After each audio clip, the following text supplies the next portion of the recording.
મિત્રો Tapon group of school સંચાલિત આપણી યુટ્યુબ ચેનલ તપોન સાયન્સ એકેડમીમાં હું શિલ્પા મેમ આપ સર્વે વિદ્યાર્થીઓનું હાર્દિક સ્વાગત કરું છું.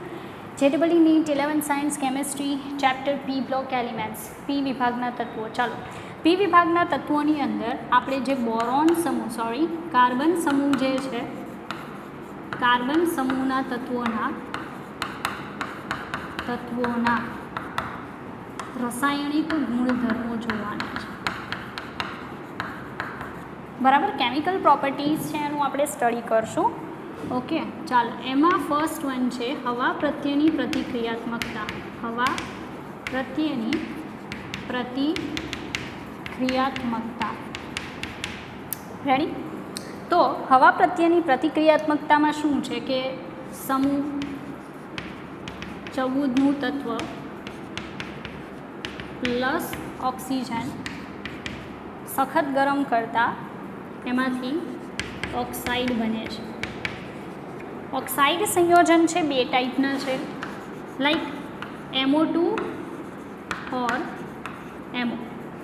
બરાબર, ઉદાહરણ તરીકે કાર્બન છે એને O2 ગેસની પ્રેઝન્સમાં સખત ગરમ કરતાં CO2 ગેસ બને છે, અને લેડ છે એને O2 ગેસની પ્રેઝન્સમાં એટ હાઈ ટેમ્પરેચર ગરમ કરતાં PbO બને છે. બરાબર છે. સંતુલનની વાત કરું તો હું અહીંયા 1/2 કરી શકું. રેડી? હવે સમજો કે કાર્બન, સિલિકોન, જર્મેનિયમ, ટીન અને લેડ આમાં તમે નોર્મલી સમજેલા છો કે સમૂહમાં નીચે જતાં મહત્તમ ઓક્સિડેશન અવસ્થા, મહત્તમ ઓક્સિડેશન આંક +4નું સ્થાયિત્વ ઘટે છે. મતલબમાં કે હું જો વાત કરું CO2ની, બરાબર, તો એમાં કાર્બનનો ઓક્સિડેશન આંક શું છે આપણે શું ગણી શકીએ +4. બરાબર, તો SiO2 પણ બનશે. શું બનશે? SiO2 પણ બનશે. રેડી? સમૂહમાં નીચે જતાં હું GeO2 પણ કહી શકું, SnO2 પણ કહી શકું અને PbO2 કહી શકું. બરાબર, પણ એટલું યાદ રાખજો કે સમૂહમાં નીચે જતાં ડાયોક્સાઇડની સ્થાયિતા શું થાય? ઘટે છે. ડાયોક્સાઇડ કમ્પાઉન્ડ છે એની સ્ટેબિલિટી ઘટશે, કારણ કે સમૂહમાં નીચે જતાં મહત્તમ ઓક્સિડેશન અવસ્થાનું સ્થાયિત્વ ઘટે છે, જ્યારે ન્યૂનતમ ઓક્સિડેશન આંક કયો છે? +2નું સ્થાયિત્વ વધે છે. સ્થાયિત્વ શું થાય છે? વધે છે. બરાબર, એટલે O2 બનવાની જગ્યાએ સમૂહમાં નીચે જતાં GeO, SnO અને PbO વધુ સ્થાયી હોય છે, વધુ સ્થાયી ઓક્સાઇડ છે. બરાબર. સેકન્ડ એક ખાસ યાદ રાખજો, મેં કોમન પણ સમજાવેલું છે કે ધાતુના ઓક્સાઇડ સંયોજનો, ઓક્સાઇડ્સ બે ટાઈપના હોઈ શકે, તટસ્થ કે ઉભયગુણી. બરાબર, તટસ્થ નહીં આવે, બેઝિક કે ઉભયગુણી હોઈ શકે. જ્યારે અધાતુના ઓક્સાઇડ્સ કમ્પાઉન્ડ્સ જે છે એ બે ટાઈપના હોઈ શકે. બરાબર, એક આવશે એસિડિક, બીજું તટસ્થ. હવે હું જો વાત કરું CO2, SiO2ની, તો આ બંને એસિડિક છે, કમ્પ્લીટ એસિડિક. પણ GeO2, SnO2 અને PbO2 ઉભયગુણી છે. કેવા છે? ઉભયગુણી. બરાબર, ઉભય ગુણધર્મી હોય છે, જે તમે જોઈ શકો, કારણ કે સમૂહમાં નીચે જતાં ધાત્વીય ગુણ શું થાય છે? વધે છે. અને ધાતુના ઓક્સાઇડ ઉભયગુણી કે બેઝિક હોઈ શકે. એક વસ્તુ ખાસ યાદ રાખજો, મેં ભલે ઉભયગુણી દર્શાવેલું હોય નો ડાઉટ, પણ સમૂહમાં નીચે જતાં ઓક્સાઇડ સંયોજનોનો બેઝિક ગુણધર્મ વધે છે અને એસિડિક ઘટે છે. બેઝિક ગુણધર્મ શું થાય? વધે છે. એસિડિક ગુણધર્મ શું થાય? ઘટે. હું મોનોક્સાઇડ લઈ લઉં, બરાબર છે, CO, SiO not possible, then GeO, SNO, PbO, બરાબર. તો એવા મોનોક્સાઇડ અગર હું લઉં છું તો સમૂહમાં નીચે જતાં શું થશે? બેઝિક કેરેક્ટર વધશે. લાઈક એક્ઝામ્પલ લઈ લઉં, અહીંયા લઉં, ચાલો. CO, SiO તો હું નહીં બતાવું, બરાબર. GeO, SNO and PbO. Ready? સમૂહમાં નીચે જતાં આ જે છે ને કાર્બન મોનોક્સાઇડ એ એસિડિક નથી પણ કેવું છે? તટસ્થ છે. સમૂહમાં નીચે જતાં ગુણધર્મ કેવો આવશે? બેઝિક ગુણધર્મ. PbO બેઝિક છે, PbO2 તો આપણે કીધું ઉભય ગુણધર્મી કેરેક્ટર છે પણ બેઝિક વધારે હશે, એસિડિક ઓછું હશે. આ તો શું હશે? બેઝિક કેરેક્ટરિસ્ટિક મેક્સ જોવા મળશે. રેડી?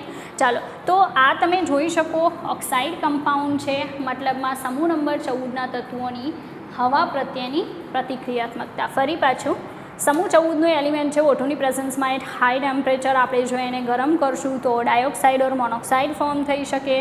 ઉપરના સમૂહના ઉપરના તત્વો છે એ ડાયોક્સાઇડ વધારે બનાવે છે, જ્યારે નીચેના તત્વો મોનોક્સાઇડ વધારે બનાવે છે, કારણ કે સમૂહમાં ઉપર મહત્તમ ઓક્સિડેશન અવસ્થાની સ્ટેબિલિટી વધારે હોય છે અને સમૂહમાં નીચે ન્યૂનતમ ઓક્સિડેશન અવસ્થાની સ્ટેબિલિટી વધારે હોય છે. CO2, SiO2 બંને એસિડિક છે, +4 ઓક્સિડેશન અવસ્થા. આ હું દર્શાવું છું પણ સ્થાયીતા નીચે જતાં ઘટે છે, બરાબર. અને શું આવશે? બેઝિક કેરેક્ટર આવશે. ઉભય ગુણધર્મી, જો કે મેં અહીંયા બતાવેલું છે, પણ ઉભય ગુણી એટલે એસિડિક પ્લસ બેઝિક, પણ બેઝિક વધારે હોય, એસિડિક ઓછું હોય. રેડી? સમૂહમાં નીચે. સેકન્ડ થિંગ કે GeO, SNO, PbO વધુ સ્ટેબલ છે, ઓક્સાઇડ, મોનોક્સાઇડ, અને એમાં કેરેક્ટર મેં અહીંયા દર્શાવેલું છે. રેડી? આ કોમન વાત કરેલી છે જેના બેઝ ઉપર તમે MCQ સોલ્વ કરી શકો. ચાલો વિદ્યાર્થી મિત્રો, ત્યાર પછી આગળ આપણે જોઈશું બીજા નંબરનું રાસાયણિક ગુણધર્મ અને એ આવશે હેલોજન પ્રત્યેની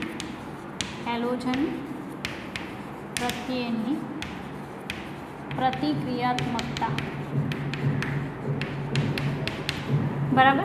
તો હેલોજન પ્રત્યેની પ્રતિક્રિયાત્મકતામાં આપણે એ જોવાનું છે કે સમૂહ નંબર 14ના તત્વો હેલોજન સાથે જ્યારે કમ્બાઈન થાય, જોડાય છે, ત્યારે કેવા પ્રકારના કમ્પાઉન્ડ બનાવે છે. રેડી? તો હેલોજન પ્રત્યેની પ્રતિક્રિયાત્મકતામાં આપણે કહી શકીએ કે MX4 પ્રકારના આ જે છે એને કહેવાય ટેટ્રા હેલાઇડ સંયોજનો. બરાબર. ટેટ્રા હેલાઇડ સંયોજનો બને છે, પણ અપવાદ છે. અપવાદમાં PbBr4 અને PbI4 નહીં બને. રેડી? નોર્મલી ટેટ્રાહેલાઇડ બની શકે પણ આ બી ટેટ્રાહેલાઇડ પોસિબલ નથી. ઓકે, આગળ જોઈએ. માનો કે હું કાર્બનની વાત કરું તો કાર્બન જે છે એમાં ફર્સ્ટ વન આવશે CF4, CCl4, CBr4 and CI4. Okay, તો મેં શું કરેલું છે કે મેઇન તત્વ એક જ છે પણ એમાં હેલોજન તત્વ જે છે એનો પરમાણુ ક્રમાંક બદલાય છે. તો ઉષ્મીય સ્થાયિત્વ શું થશે? ઘટે છે. તો ઉષ્મીય સ્થાયિત્વનો ક્રમ,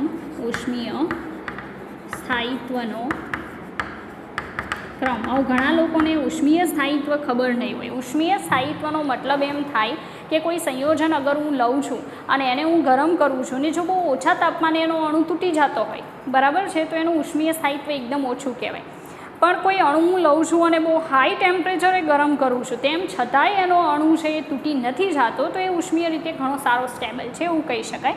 અહીંયા કેવું છે કે કાર્બન છે એનું fluoride, chloride, bromide and tetraiodide કમ્પાઉન્ડની વાત કરું તો ઉષ્મીય સ્થાયિત્વ સમૂહમાં હેલોજનમાં નીચે જતાં શું થાય છે? ઘટે છે. હવે કારણ શું આપી શકાય? તો નોર્મલી કેવું હોય કે અહીંયા શું બનતો હશે? સહસંયોજક બંધ. બરાબર. 4 હેલોજન કયા બંધથી જોડાય? સહસંયોજક બંધથી જોડાય છે. સંકરણ કયું આવશે? તો sp3 સંકરણ હોય છે. બરાબર. તો એટલા કોઈ એને શું કહી શકાય કે સ્પેશિયલ બોન્ડ હાજર નથી. આમ મ્યુની પ્રાઇસ કેવી હશે? મ્યુ ઇઝ ઇક્વલ ટુ 0 હશે. બરાબર છે. મતલબ કોઈ ધ્રુવીયતા કે એવું કંઈ જોવા મળતું નથી. બરાબર. અને સમૂહમાં નીચે જતાં બોન્ડ જે છે એની લેન્થ વધતી જશે. તો બોન્ડની લેન્થ વધે એમ એ નબળો પડતો જાય અને જેમ નબળો પડે એમ ઇઝીલી તૂટી જાય. ઓકે, એટલા માટે તો ઉષ્મીય સ્થાયિત્વનો ક્રમ કંઈક આ રીતે આવશે.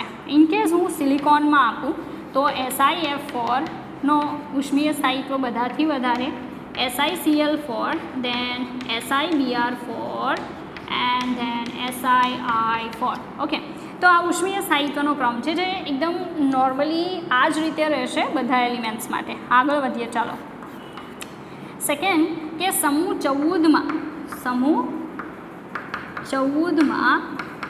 નીચે જતા તત્વોના ટેટ્રાહેલાઇડ સંયોજનોની ઉષ્મીય સ્થાયિતા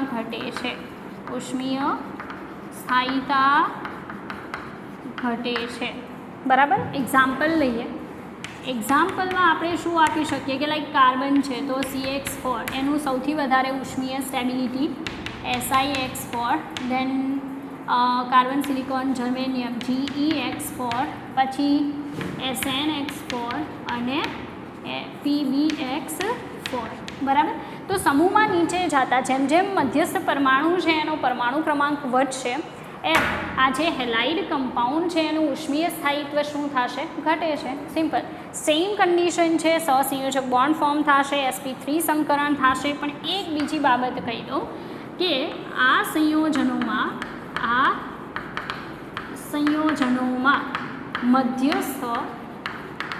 મધ્યસ્થ પરમાણુની ડી કક્ષક ખાલી રહેતી હોવાથી તે એસિડિક ગુણધર્મ દર્શાવે છે. શું દર્શાવશે? લુઈસ એસિડિક ગુણધર્મ. લુઈસ એસિડ તરીકે વર્તે છે. બરાબર. એના તરીકે વર્તશે લુઈસ એસિડ તરીકે. તો નોર્મલી સંયોજન છે એમાં મધ્યસ્થ પરમાણુની ડી કક્ષક છે ખાલી રહી છે તો લુઈસ એસિડ તરીકે વર્તે છે. બરાબર. અને મ્યુની પ્રાઇસ 0 રહેશે. ઓકે, ચાલો. તો આટલી વસ્તુ જોવા મળશે. બીજી એક બહુ અગત્યની બાબત કહી દઉં જળ વિભાજનને લઈને. સમૂહમાં નીચે જતા ટેટ્રાહેલાઇડ સંયોજનોની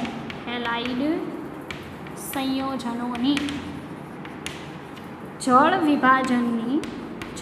વિભાજન. હવે જળ વિભાજન બધાને ખબર પડવી જોઈએ.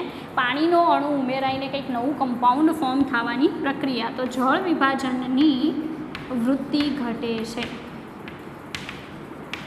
બરાબર. લાઈક એક્ઝામ્પલ આપું. એક્ઝામ્પલમાં હું SiCl4 લઈ લઉં. ઓકે, આની હું 2 મોલ વોટર મોલિક્યુલ સાથે પ્રોસેસ કરાવું. ઓકે, તો પ્રોસેસમાં શું થશે સાંભળજો. SiCl તો છે જ, Cl4 ઓલરેડી છે. ઓકે, નાઉ કન્ડિશન શું થશે કે આ જે સિલિકોન છે એની સાથે શું જોડાશે? OH. ઓકે, અહીંયાથી નોર્મલી પહેલાં અનસ્ટેબલ કમ્પાઉન્ડ ફોર્મ થશે આ રીતે H and H. ઓકે, પછી શું થશે તો પ્રોપર ધ્યાન આપવું. લાઈક આ જે Cl છે બોન્ડ લઈ લેશે Cl- ના ફોર્મમાં. ઓકે, અને આ બોન્ડ છે ઓક્સિજન લઈ લેશે અને તમે સમજી શકો કે HClના 2 અણુ દૂર થશે. હવે આના પર કેમ ચાર્જ આવ્યો? કારણ કે ઓક્સિજન છે 3 બોન્ડ ફોર્મ કર્યો તો ઓલરેડી પ્લસ ચાર્જ હશે. એને કેન્સલ આઉટ પણ કરવો પડે. સિલિકોન પર પણ ચાર્જ હશે માઇનસ. ઓકે, તો એ જ રીતે આ ઓક્સિજનને મળી જશે એનો પ્લસ ચાર્જ ઓલરેડી છે આ Cl. બરાબર. તો આખું HCl દૂર થશે. તો એક અનસ્ટેબલ કમ્પાઉન્ડ હતું. કેવું હતું? Unstable compound. એમાંથી -2 મોલ્સ ઓફ HCl થઈ અને શું બનશે? તો સિલિકોન, અહીંયા OH, Cl એન્ડ OH. બરાબર. તો હજી પણ જળ વિભાજનની આગળ પ્રોસેસ પોસિબલ છે જે આપણે જોશું નોર્મલી. બરાબર. તો એ જ કીધું કે સમૂહમાં નીચે જતા જે ટેટ્રાહેલાઇડ સંયોજનો છે એની જળ વિભાજનની વૃત્તિ શું થાય? ઘટે. સૌથી વધારે જળ વિભાજન કોણ બતાવે? SiCl4, મતલબમાં સિલિકોનના ટેટ્રાહેલાઇડ. ઓકે, તો જોઈએ આપણે આગળ આનું જળ વિભાજન આ જે કમ્પાઉન્ડ છે એનું અને બાકીનું જે પણ ડિટેલ છે. ચાલો જુઓ, આપણે જળ વિભાજન જોતા હતા. એમાં SiOH, then Cl and Cl. Okay, 2 moles of water molecule સાથે પાછી એની પ્રોસેસ થાય તો સિલિકોન જે છે અહીંયા OH આવશે, as it is OH Cl, ફરી પાછું OH. ઓકે, નાઉ અહીંયા પણ Cl આવશે, O અને H. ઓકે, તો સેમ કન્ડિશન છે, અહીંયા પ્લસ ચાર્જ ઓક્સિજન પર, અહીંયા પણ ઓક્સિજન પર પ્લસ ચાર્જ છે, બરાબર. એટલે તમે સમજી શકો કે આ હાઇડ્રોજન H+ના ફોર્મમાં દૂર થાય, આખું Cl દૂર થશે. સેમ કન્ડિશન Cl, આ હાઇડ્રોજન એક અનસ્ટેબલ કમ્પાઉન્ડ અહીંયા હતું, રેડી. એમાંથી 2 moles of HCl cancel out થશે અને એમાંથી શું બનશે? Si, OH અને OH, બરાબર. H4SiO4, બરાબર. સિલિસિક એસિડ જે છે એ સિલિસિક એસિડ અહીંયા ફોર્મ થશે, રેડી. હવે આવું એસિડ બનવા માટે, મતલબ કે જળ વિભાજનની પ્રક્રિયા માટે ડી કક્ષક જોઈએ, બરાબર. એ ડી કક્ષક છે એ કાર્બન પાસે નથી, કાર્બન પાસે ડી કક્ષકનો અભાવ છે, બરાબર. એટલે શું થશે કે CCl4નું જળ વિભાજન નહીં થાય, બરાબર. આપણે તો હમણાં એમ કીધું હતું કે સમૂહમાં નીચે જતા જળ વિભાજનની વૃત્તિ ઘટે છે, પણ એ ક્યાંથી સ્ટાર્ટ કરવાનું?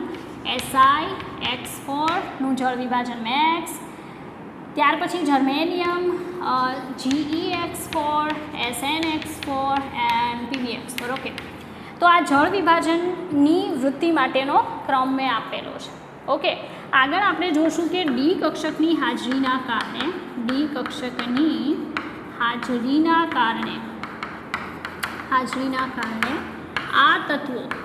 આ તત્વો હેક્સાહેલાઇડ સંકીર્ણ આયનો રચી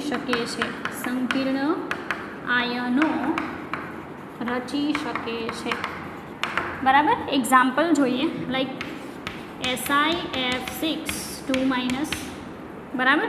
આ 6 છે, -6 બહાર જાય, +6, 6માંથી 2 જાય તો +4, બરાબર.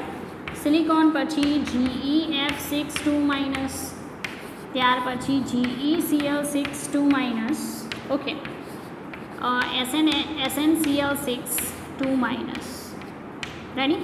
અને બીજું બનશે PbCl6 2-. મતલબમાં આ ટાઈપના હેક્સાહેલાઇડ સંકીર્ણ આયનો છે, એનું ફોર્મેશન પોસિબલ છે, પણ શેમાં નહીં થાય? કાર્બનમાં. કાર્બન આ ટાઈપના હેક્સાહેલાઇડ કમ્પાઉન્ડ ફોર્મ કરવા માટે એબલ નથી. ઓકે, એનું રીઝન છે ડી કક્ષકનો અભાવ, કારણ કે કાર્બન છે એની ઇલેક્ટ્રોન રચનામાં કે ડી કક્ષક હોતી નથી, બરાબર. એટલે એ ના તો જળ વિભાજન આપી શકશે આ રીતે, કે આ રીતે કોઈ હેક્સાહેલાઇડ સંકીર્ણ બનાવવા માટે એબલ નથી, રેડી.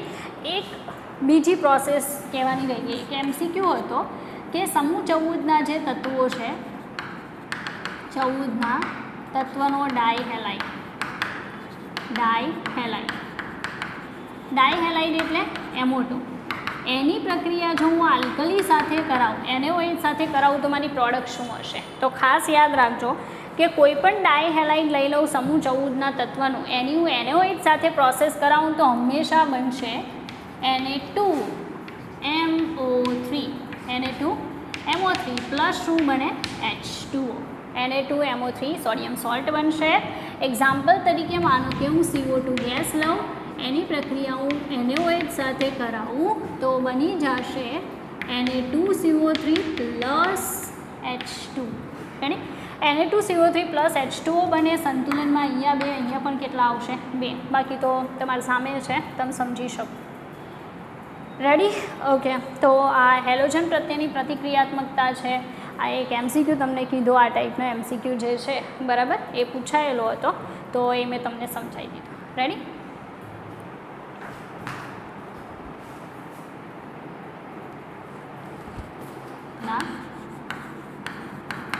અગત્યના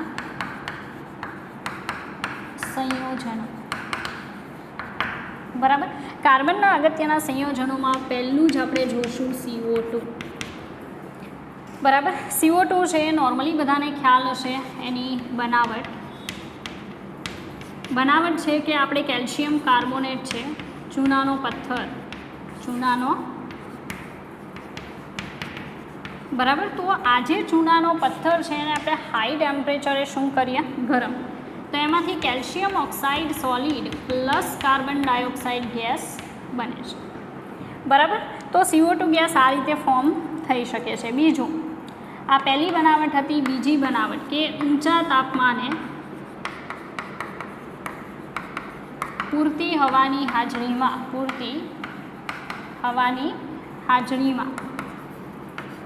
કાર્બનનું દહન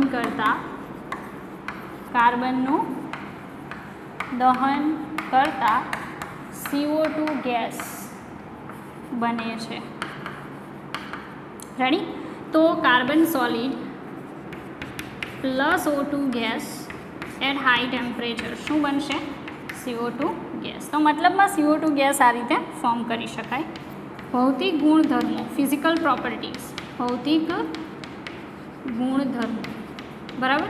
ચાલો, ફિઝિકલ પ્રોપર્ટીઝની વાત કરું તો હું એવું કહી શકું કે રંગવિહીન અને વાસવિહીન વાયુ છે.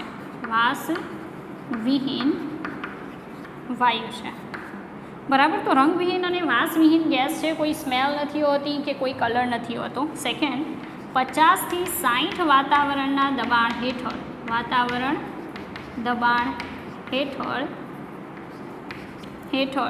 તેને ઠંડો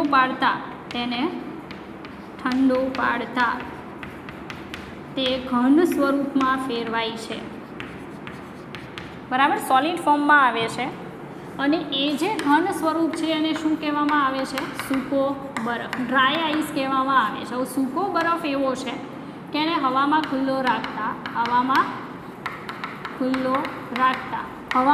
રાખવામાં આવે એટલે એના પર જે 50 થી 60 વાતાવરણ દબાણ આપણે જે એપ્લાય કરેલું હતું એ દબાણ હટી જશે. દબાણ ઘટે એટલે શું થશે?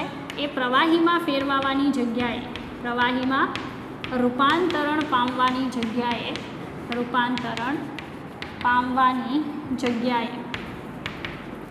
સીધો જ વાયુમાં ફેરવાય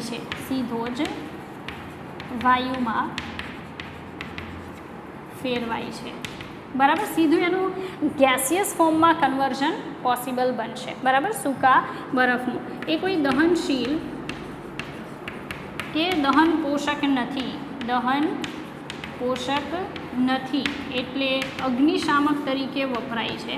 અગ્નિશામક તરીકે આગ ઓલવવાની અંદર CO2 છે એનો યુઝ થઈ શકે છે, બરાબર છે. બીજા નંબરનું કે મેગ્નેશિયમ, સોડિયમ અને પોટેશિયમ CO2ના વાતાવરણમાં સળગવાનું ચાલુ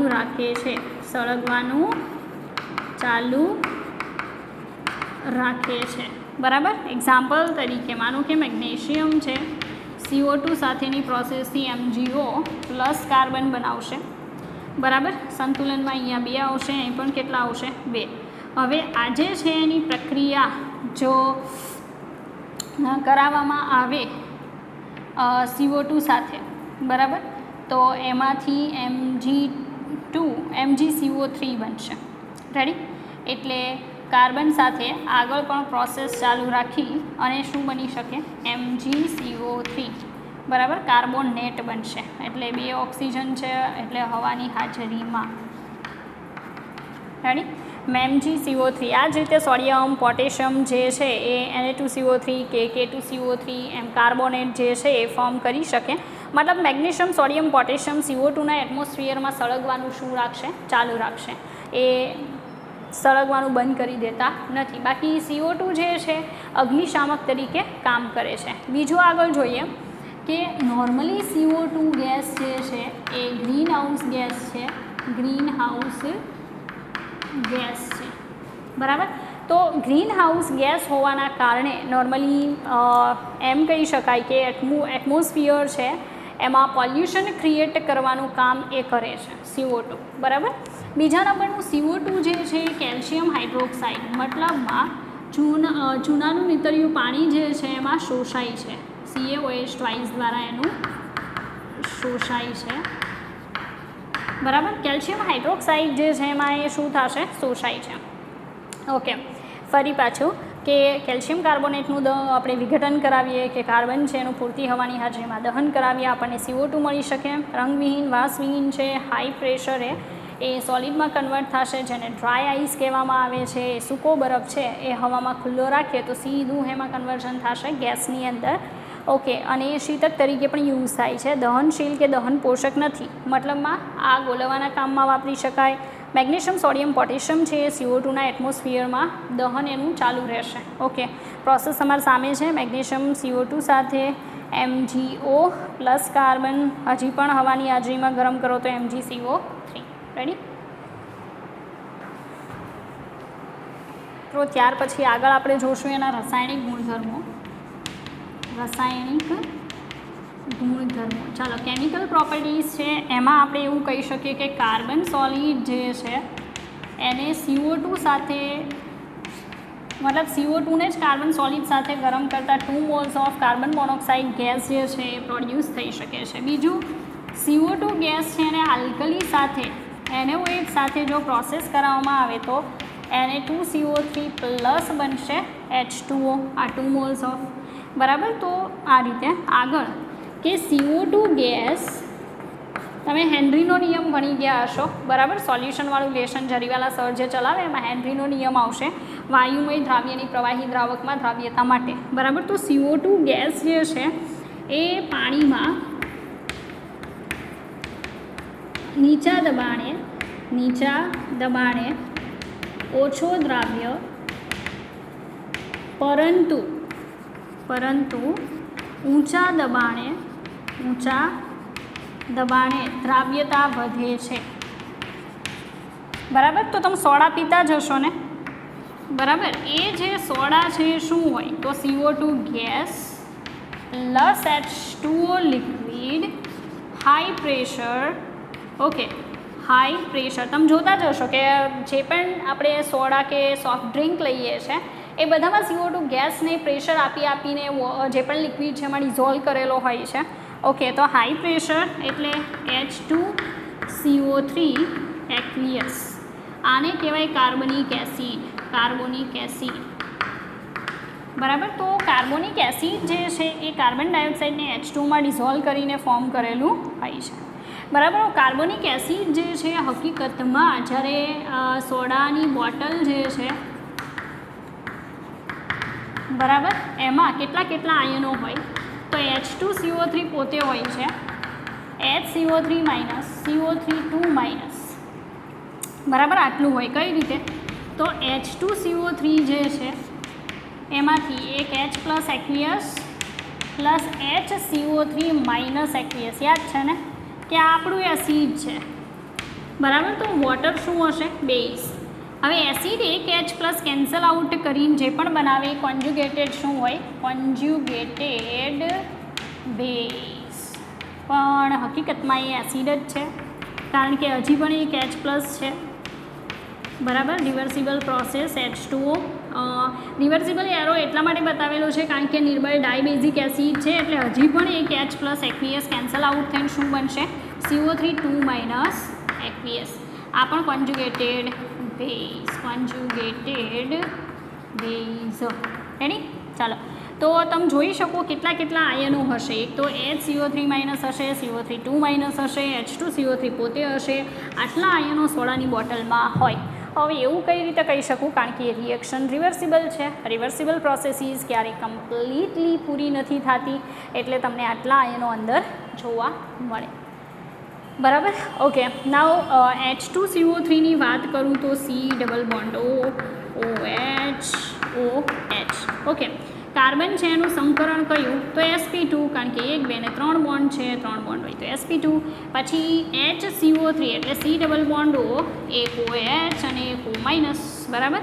તો તમે સમજી શકો કે આનું સંકરણ પણ કયું આવશે, sp2 અને CO3 minus 2 double bond O minus O minus. Ready?